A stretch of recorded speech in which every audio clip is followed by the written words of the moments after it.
이렇게 하면 되지. 네. 자, 이제 오늘 레위기 마지막으로 한번 이제 보기를 원하는데, 오늘 읽은 말씀부터 먼저 합시다.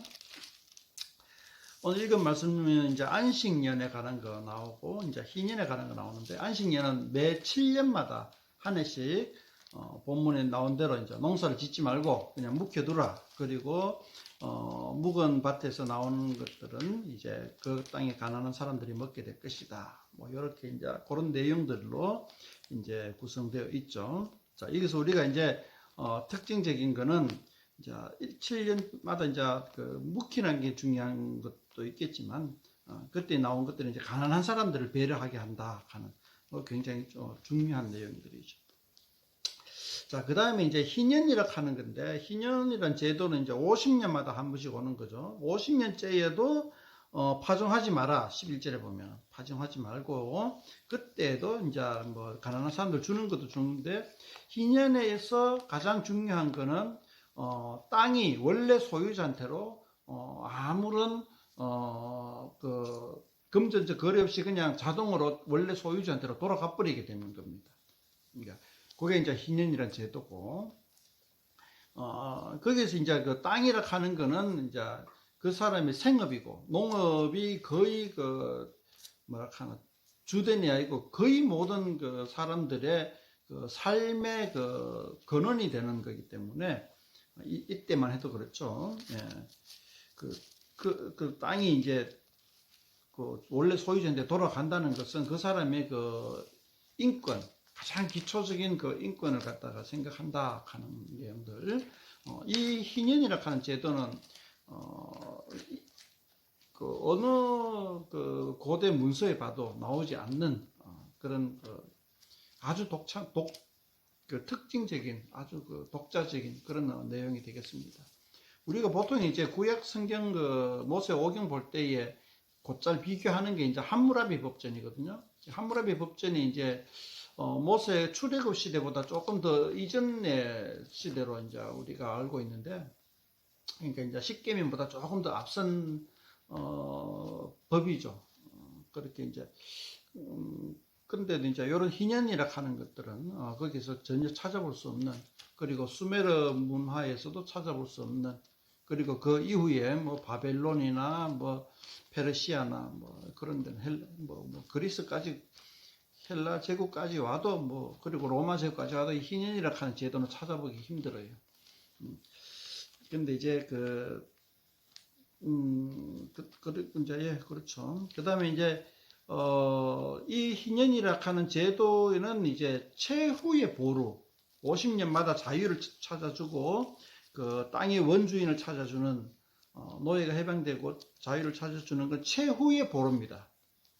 그러면은 최선은 뭐냐 하면은, 종으로 팔려가면은 그와 가까운 친족이 종으로 팔려간 사람을 다시 되사오는 겁니다. 그게 이제 최선입니다. 아주 최선은 팔려가지 않은 거지만, 그러나 이제 가뭄 때나 흉년 때나 또 농사를 못 지은 때나 뭐 이런 어떤 그 차등이 생기잖아요. 차등이 생겨서 이렇게 이제 어쩔 수 없이 종으로 팔려가는 이스라엘 민족 중에서 종으로 팔려간 사람이 있다. 그러면은 가까운 친족이 그 사람을 여기서는 이제 사람을 대사오는 거는 송량이라 그럽니다. 송량. 오늘 본문 읽은 내용 중에서는 계속 송량이라 하는 말이 나오는데, 그렇게 이제 우선적으로 송량을 해야 된다. 그리고 그렇게 송량을 하지 못한 사람이 있을 때라도 50년째 되는 해에는 강제로 이제 그냥 자유를 그냥 얻게 된다. 송량한다 하는 말은 돈을 지불한다는 말이에요. 그러니까 어떤 사람이 자기 그 이스라엘 민족 사람 중에서 한 사람을 돈을 주고 노예로 샀단 말이죠. 노예로 샀는데 다시 이제 노예를 샀기 때문에 이제 뭐라 하나 물리기, 나 안 물어준다, 이제 거래 끝, 이렇게 할 수가 없다는 거죠. 누군가가 와서 그 종으로 산 사람의 친척이 와가지고 그 종을 다시 되사가는 게 권리단 말이지. 다시 안 판다, 이거 안 불린다 하는 권리가 없단 말이에요. 다시 되사갈 수 있는 권리가 있다는 거죠. 누군가가 와서 다시 되사간다 할 때, 아니, 그럼 난 샀는 거 끝, 이렇게 할 수가 없다는 거죠. 되사간다 할 때는 이제 돈을 받고 사람을 놓아줘야 된다 하는 거죠. 강제로. 그러니까 우선권이 되사갈 수 있는 사람이 우선권이 있다는 거예요. 그리고 50년 희년제에는 되사가는 것이 아니라 자동으로, 사가지 않더라도 자동으로 노예가 해방되는 것이고. 자, 이 희년이라고 하는 거 최후의 보류, 그 다음에 되사가기, 그러니까 송량은 이제 우선적으로 할 수 있는 거. 이제 사람은 송량이라고 표현하고 땅은 무럭이라고 표현합니다. 이제 보니까 제 성경책에는 24절에 표시해놨나요? 24절은 토지 무럭이 하는 거. 토지도 마찬가지예요. 남의 땅을 샀잖아요. 남의 땅을 샀는데 그 땅을 판 사람이 다시 되사갈 수 있는 권리가 있는 거예요. 언제든지. 사간 사람은, 이제 파는 사람이 되사간다고 했을 때 사간 사람은 그냥 다시 되팔아야 돼요. 다시 안 판다. 이건 내 땅인데 내가 왜 팔아? 하고 그렇게 할 권리가 없다는 거예요. 똑같은 금액으로, 산 금액으로 다시 대조를 넣어주는 거예요. 이제 토지 파는 사람이 다시 되사갈 수 있는 권리가 있다는 거죠. 같은 가격에 뭐 뻥튀기, 우리나라는 토지 가격이 그러니까 자꾸 뻥튀기 하잖아요, 그죠? 네, 그렇게 하지 않고 샀던 그대로 다시 되도록 하게 하는 그런 어떤 제도가 있다. 이게 진짜 사람의 가장 기본적인 인권을 생각하는 그런 중요한 제도라는 거죠. 이런 제도는 다른 어느 공동체도 찾아보기 힘든 그런 아주 중요한, 그리고 자기 이웃을 사랑하는 아주 기본적인 제도가 되겠다 하는 거죠. 자, 그게 이제 이게 오늘 25장 내용인데, 그 다음에 이제 자세하게 이제 성읍에 관한 이야기도 나오고 레위인에 관한 이야기도 나오는데, 이제 성읍이라 하는 제도는 이제 조금 달라요. 성읍 안에서는 이제 1년 안에 토지 무르기를 안 하면은 이제 더 이상 무르기 할 수 없는 그 계약이 이제 공고히 되는, 1년 안에는 권리가 있는데 무르기 할 수 있는, 1년이 지나면 무르기 할 수 있는 권리가 없어지는 거죠. 그거는 이제 성읍 안에, 그러니까 이제 거주지 안에. 거주지는 이제 그 사람 사는 거, 그 다음에 아까 토지 무르기는 이제 그 농사 짓는 땅, 그러니까 아주 생업이 달려있는 땅, 그런 거죠. 레위인도 원래 이제 자기 땅이 없는데 성읍 안에 자기가 살 수 있는 거주지는 살 수 있다. 개인 소유로 할 수 있다. 하는 거. 그런 내용들이 이제 조금 더 나오고, 그렇게 해서 이제 그 25장의 내용이 나오는데, 그 다음에 이제 노예는 엄하게 부리지 마라 하는 그리고 그런 이제 구체적인 내용이 나오고, 중요한 거는 이제 토지 무르기, 그 다음에 사람 속량 하는 거, 이거는 그 사람의 인권과 최소한의 그 생존권을 갖다가 보장해주는 그런 사회적으로 중요한 제도다. 이런 걸 알면 좋겠고, 자, 이런 걸 통해서 이제 하나님의 법도가 정말 내 이웃을 위하는, 그러니까 이웃 사랑하라는 명령을 실천하기 위한 아주 중요한 제도이다 하는 걸로 이제 오늘 25장이 되겠습니다. 자, 그 다음에 이제 우리가 레위기 전체를 한번 더 볼 것은 이제 큰 덩치를 한번 봅시다. 레위기가 27장까지 있는데 27장을 한번 봅시다. 27장 제일 마지막에 보면은 이렇게 적어놨어요. 27장 34절 레위기 보면은 이것은 여호와께서 시내산에서 이스라엘 자손을 위하여 모세에게 명령하신 계명이다. 자, 시내산이 어디냐 하면은 광야 생활을 40년 하거든요. 출애굽하고 난 다음에 가나안 땅에 들어가기까지가 40년이 걸려요. 한 일주일 정도 아주 느린 걸음으로 가더라도 일주일 정도면 갈 수 있는 거리를 40년 만에 가나안 땅에 들어갑니다. 출애굽하고 난 다음에 그 40년의 가장 초반에 몇 달, 석 달입니까? 그 정도 돼 가지고 시내산에서 하나님이 이제 백성들하고 계약을 맺으면서 나온 명령이 바로 이 레위기다 말이죠. 그러니까 이제 27장 34절 읽어보면은 이것은 너희와께서 시내산에서 이스라엘 자손을 위하여 모세에게 명령하신 계명이다. 40년 중에서 제일 처음에 명령하신 명령이고, 그 다음에 우리가 다른 거 한번 살펴봅시다. 이제 신명기, 모세오경 중에 제일 마지막 신명기 27장쯤에 29장에 한번 봅시다. 이게 이제 모세오경 끝나는 지점이죠. 끝나는 지점이고, 그 뒤에는 이제 부록이라고 생각하면 되고, 29장, 신명기 29장 보면 이렇게 이야기해 놨어요. 신명기 29장, 호렙에서 이스라엘 자손과 세우신 언약 외에 여호와께서 모세에게 명령하신 모압 땅에서 그들과 세우신 언약의 말씀이다. 자, 모압 땅에서 세운 언약의 말씀이다 그랬잖아요, 그죠? 근데 자, 요거를 저 앞에 한번 더 가봅시다. 어디니까 하면은 26장입니까? 26장이고. 어디 갔나? 예, 조금 전이니까 말고,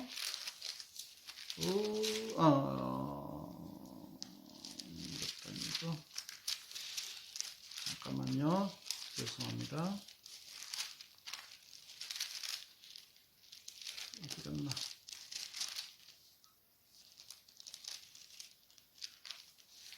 잠깐. 25장이 신해산. 25장입니까? 25장이 신해산이고 그 앞에 그 잡으시는 거예요? 예. 갑자기 황당하네. 표시를 분명하게 해놨는데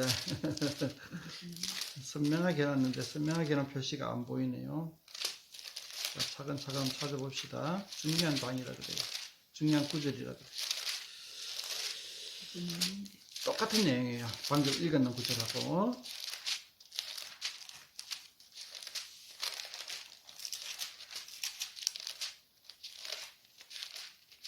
신명기가 아니고, 여기 신명기, 잠깐만요. 신명기가 아니고, 민수기인가 보다. 예. 민수기 36장 13절 한번 봅시다. 죄송합니다. 제가 좀 헷갈렸어요. 민수기 제일 끝에.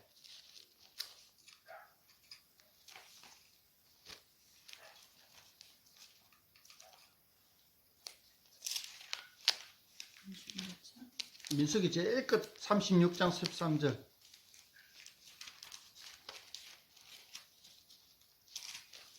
아까 그거 신명기 29장도 딱 펴놓고 보면, 비교하면서 보면 좋아요. 민수기 36장 13절에는 이렇게 기록해 놨습니다. 이는 여리고 맞은편 요단가 모압 평지에서 여호와께서 모세를 통하여 이스라엘 자손에게 명령하신 계명과 규례니라. 자, 여리고 맞은편 요단가가 어디냐 하면은 가나안 땅 들어가기 직전입니다. 그러니까 요단 강을 딱 보고 요단 강에서 요단 강만 건너면 이제 가나안 땅이죠. 근데 이제 그 강을 건너기 전에, 그러니까 마지막에 딱 이제 그 계명과 규례를 주는 거죠. 저 가나안 땅에 들어가면 어떻게 살아야 되는지에 대해서 가르쳐 주는 내용이 민수기다. 이렇게 보면 됩니다. 그래서 모압 평지에서 모세를 통하여서 이제 한 거다. 그러니까 요거는 이제 40년 광야 생활 40년의 마지막에 그러니까 광야 2세대 출애굽 2세대에게 민수기를 갖다가 이제 이야기를 하고 있는 거죠. 마찬가지로 신명기도 똑같이 그 신명기는 모압 땅에서 이렇게 이야기하고 있습니다. 그리고 민수기는 모압 평지에서 이렇게 얘기하고 같은 곳이죠. 거기서 이제 이야기한 거다. 그러니까 민수기와 신명기는 광야 출애굽 2세대에게 이야기하신 말씀이다. 그리고 시내산에서는 2세대는 태어나지도 않았죠. 시내산에서 명령하신 계명은 1세대 출애굽 1세대에게 명령하신 거다. 근데 출애굽 1세대는 이제 앞으로 일도 쭉 명령하신 건데 어차피 다 죽죠. 광야에서 다 죽어버려요. 여호수아하고 누굽니까? 갈렙입니까? 갈렙하고 두 사람만 살아남아요. 1세대는. 1세대에서 가나안 땅에 들어간 사람은 여호수아하고 갈렙 두 사람밖에 없어요. 다 광야에서 죽어버려요. 그 반역해가지고 원망해가지고 그리고 이제 출애굽 2세대가 이제 가나안 땅에 들어가게 됩니다. 예. 그런 면에서 이제 레위기는 출애굽 1세대에게 하신 명령이고 그 명령을 이제 우리가 지금까지 보아왔는 거죠. 보아왔는 건데 이제 또 그 다음에 또 한번 다른 거 봅시다. 이제 레위기 27장 31절 한번 봅시다. 31절 32절 레위기 27장 31절 32절 보면은 11조가 나와요.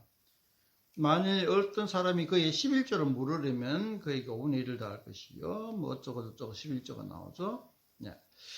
저 앞에 11조가 한 번 더 살짝 나왔는데 제가 지금 뭐 급히 찾다 보겠네. 어디에 나온지 모르는데 앞에 살짝 11조랑 가는 게 나와요. 10분의 1을 하는 소출의 10분의 1을 하나님께 드리라 하는 내용이 잠깐 한 절로 나오고 여기서는 또 그 11조를 갖다가 드리는 방법을 갖다가 이야기해 놨어요. 11조 드리려고 딱 정했는데 아까 32절 봅시다. 소나 양의 11조는 목자의 지팡이 아래로 통과하는 것에 10번째 것마다 여호와께 성물이 딱 되는데 근데 하필이면 10번째 딱 통과하는 게 가축이 아니고 애완이었어요. 집에서 그냥 방에서 껴안고 같이 자는 놈이 하필이면 10번째 기회 가가지고 만약에 11조로 드리게 됐다. 이럴 때는 이제 바꿔치기 하고 싶다. 이럴 때는 31절처럼 5분의 1을 더해가지고 몸무게가 5분의 1 더 나가는 놈으로 바꾸든지 뭐 그렇게 해가지고 드려라. 뭐 이런 내용이죠. 그러니까 하나님께 10분의 1을 드리는 내용 어떻게 드리는가. 근데 자 30절에 봅시다. 그리고 그 땅의 10분의 1 곧 그 땅의 곡식이나 나무의 열매는 그 10분의 1은 여호와의 것이니 여호와의 성물이라. 자 토지의 그 생산량의 10분의 1이면은 사실 어마어마한 양입니다. 우리가 이제 제가 포도농사 지어 살지만은 포도 양의 10분의 1 같으면 제가 만약에 10,000송이를 갖다가 생산했다 하면은 1,000송이가 그 10분의 1입니다. 그러니까 이게 굉장히 많은 양이죠. 근데 이 굉장히 많은 양을 여호와께 드린다 하는 말이 가만히 생각해보면 되게 막연해요. 여호와께 드리면은 그거 다 제사장이 가져가나? 제사장이 다 먹나? 하는 어떤 그런 조금 개념이 생기는 거죠. 자, 그래서 이제 이 여호와께 드리는 것이 어떻게 사용되냐? 그럼 여호와께 드리면 이걸 다 태워 없애냐? 그것도 아니고 다 먹어 없애냐? 그것도 아니고 여호와께 드린다는 그 말이 도대체 어떻게 하는 게 여호와께 드리는가? 그걸 생각해 보는 거죠. 근데 이제 요즘 와가지고 교회에 와서는 이제 여호와께 드린다 하는 이 말을 받아가지고 이제 그냥 다른 11조가 다른 헌금하고 똑같이 그렇게 이제 교회의 재정으로 사용하는 그런 쪽으로 이제 사용하고 있는데 이 레위기, 민수기, 신명기를 보면은 자 레위기까지는 11조라는 말이 두 번밖에 안 나와요. 근데 뒤에 가 보면은 민수기, 신명기에서 한 대여섯 번 나오는데 거기 가서 이제 11조 내용이 자세하게 나와요. 그건 뭐 나중에 가서 보면 알겠지만은 지금은 그냥 한두 마디만 하고 말게요. 이 11조에는 누가 그 10분의 1의 음식을 가져가느냐, 여호와께 드린다 하는 게 무슨 의미냐 하면은 가난한 사람에게 주는 겁니다. 가난한 사람에게 나눠주는 거예요.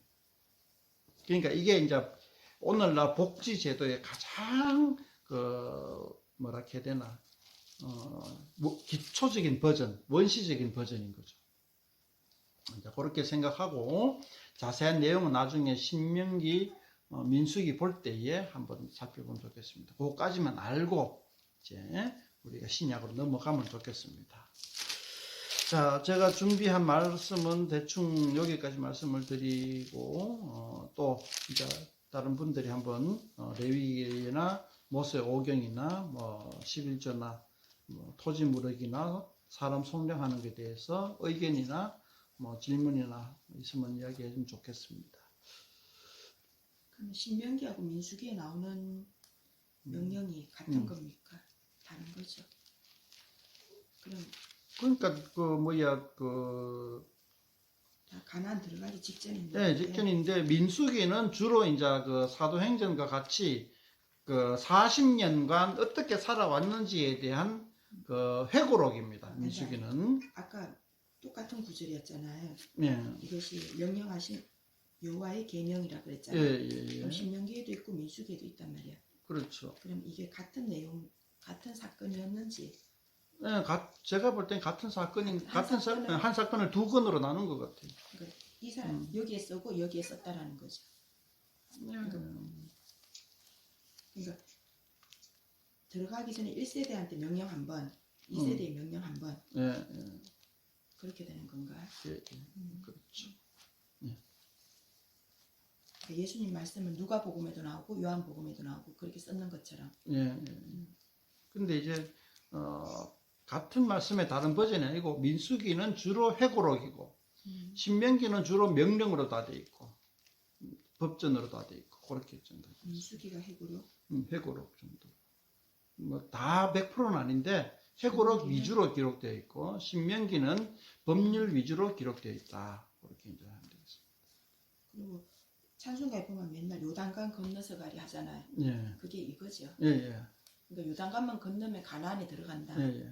요단강 건너면 이제 그렇게. 그래서 이제 요 이미지가 이제 신약에 와서는 어떤 이미지로 이제 돼 있냐 하면은 그 홍해를 건넌다 하는, 그러니까 출애굽하기 시작할 때 홍해를 건넌다 하는 거는 세례 받는다. 물속에 이제 들어갔다가 홍해 물속에 들어갔다 나왔다 하는 게 이제 세례 받는다 하는 의미로 사용하고, 이제 그다음에 그 광야 40년 동안이 우리 인생의 세례 받고 난 다음 인생의 여정, 그다음에 요단강 건넌다 하는 거는 이제 인생의 마침표.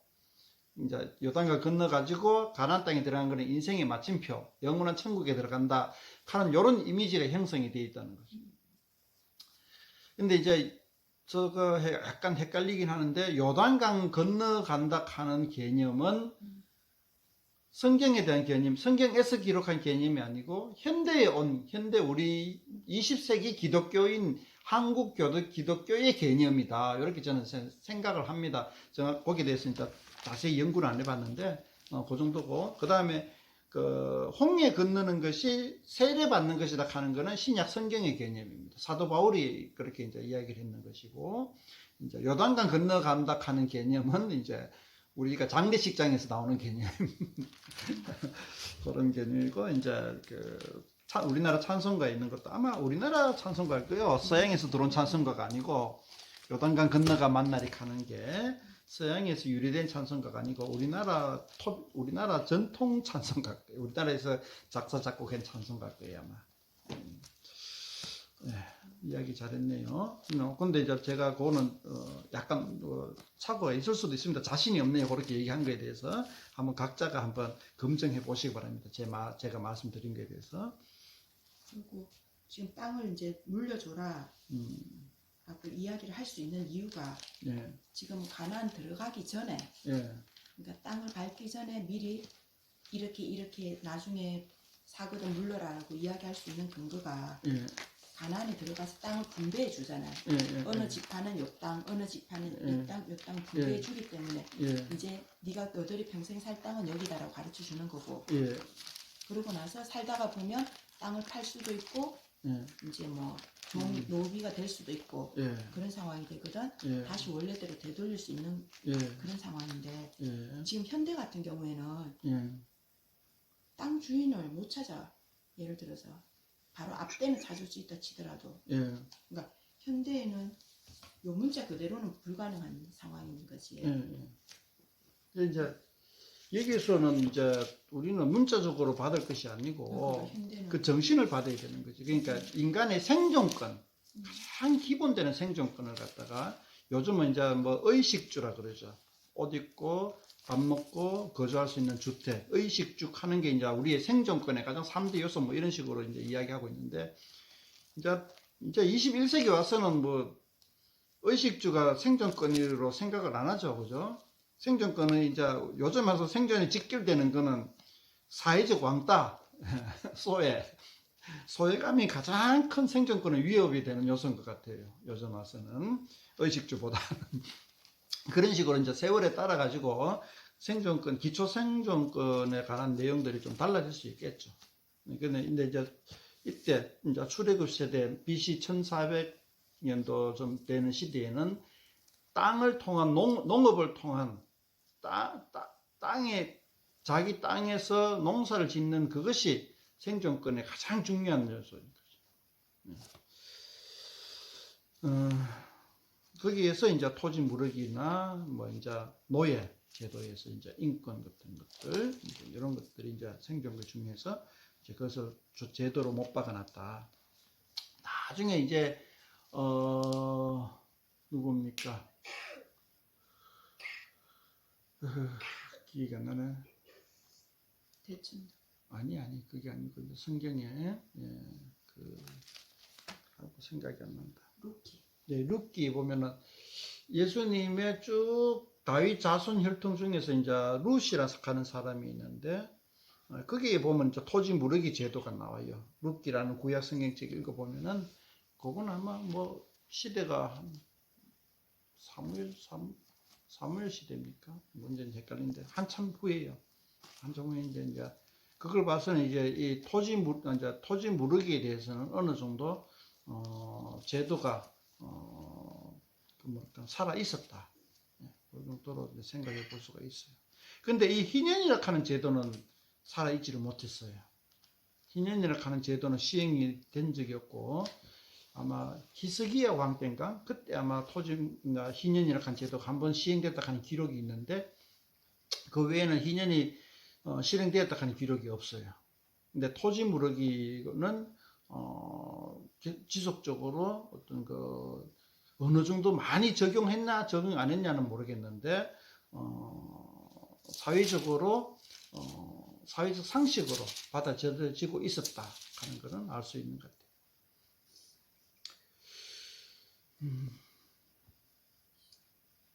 영재 뭐 질문 없나? 뭐 영재 생각이나?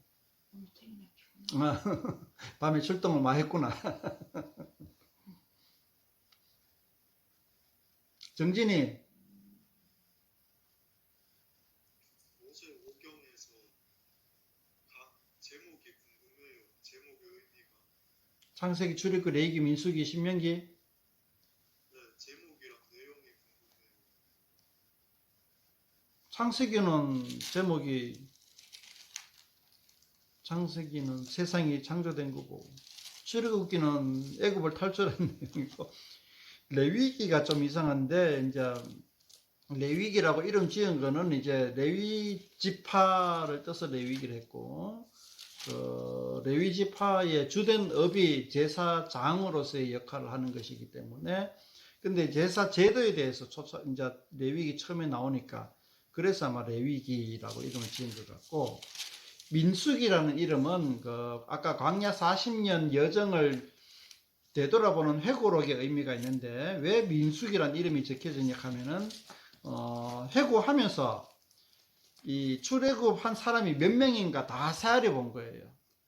그래서 이제 세아려 보니까 이제 출애굽한 직후에 세아린 게 뭐 장정만 60만 명, 40년 후에 세아려 보니까 뭐 대충 비슷하게 60만 명.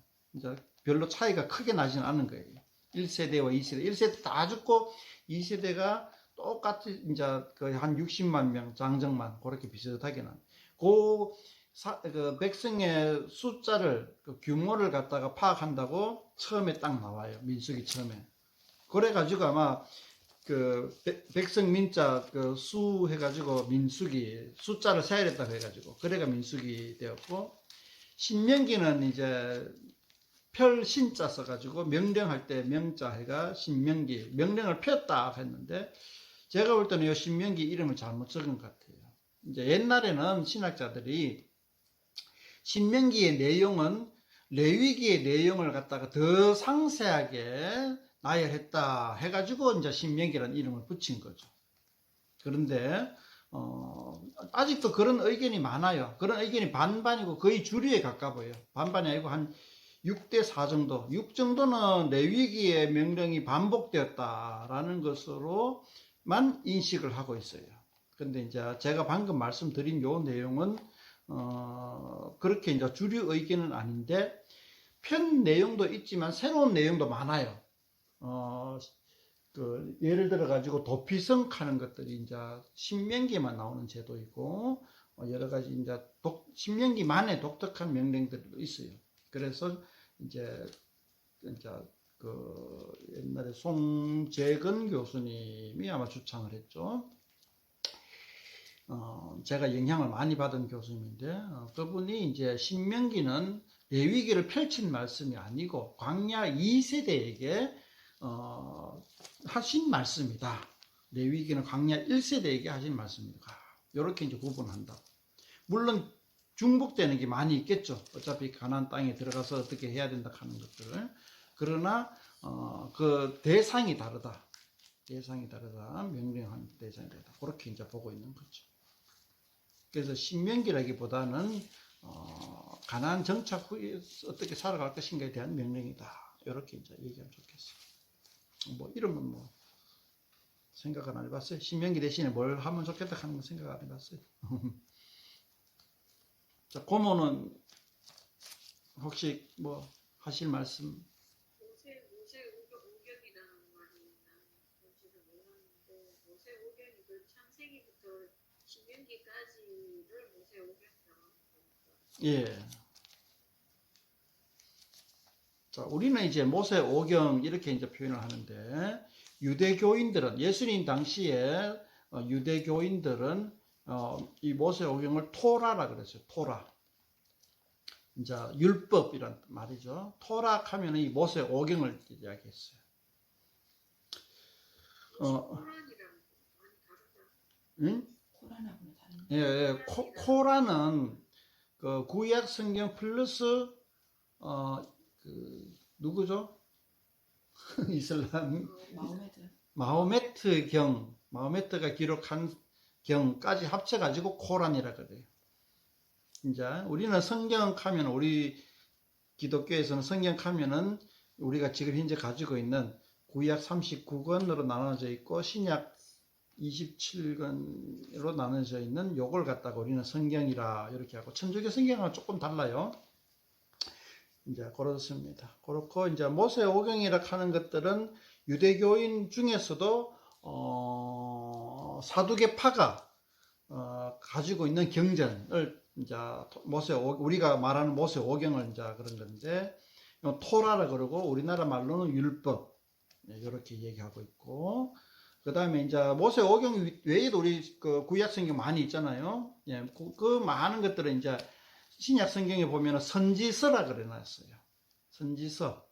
예, 그러니까 율법 하면은 모세오경, 선지서 하면은 모세오경 외에 있는 구약 성경, 이렇게 이제 생각하면 되겠습니다. 그래가지고 신약 성경 뭐 율법과 선지서에 이렇게 기록해놨다, 뭐 이런 식으로 얘기해놨고, 뭐 선지서에 이렇게 기록해놨지 않았냐, 뭐 이런 식으로 이야기하고 있어요.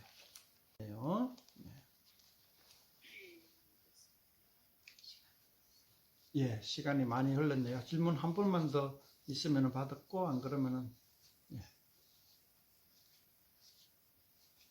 네, 좋습니다. 예.